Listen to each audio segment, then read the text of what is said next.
The town was old. Whispering Pines, they called it. The name fit. The wind whispered through the pines that crowded around the town. In the center stood a clock tower, tall and imposing. It loomed over the houses huddled below. But the clock was silent. Its hands were frozen, trapped in a time long past. No one remembered when it stopped or why. The townsfolk had grown used to the silence. They lived their lives beneath the shadow of the tower, the silent clock a constant reminder of a forgotten past. Children would point, whispering tales their grandparents told them, stories of a curse, of a secret that kept the clock from ticking, but no one knew for sure.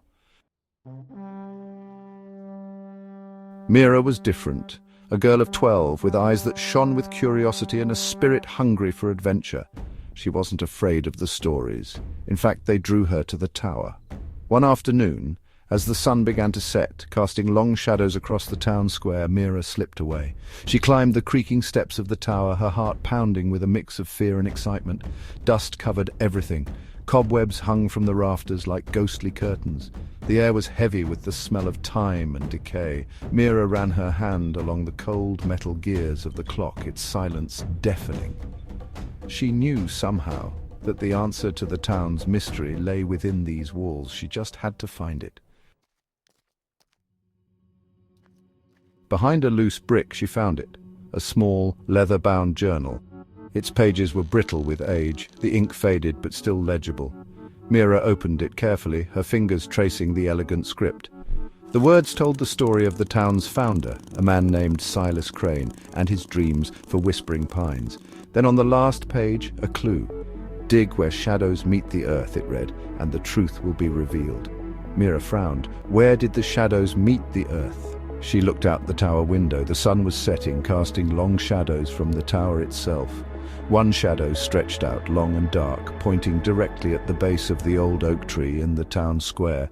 That had to be it. Unearthing the past, one photograph at a time. The next morning, Mira returned to the oak tree. Armed with a small shovel borrowed from her grandfather's shed, she began to dig. The earth was hard, but she persisted, driven by the words in the journal. Finally, her shovel struck something solid. Brushing away the dirt, she uncovered a small metal box. Inside, nestled in faded velvet, lay a single photograph. The photograph showed two men. One was Silas Crane, his face younger, full of hope. The other was a stranger, his expression stern, almost angry. On the back of the photograph, a name was scrawled in faded ink.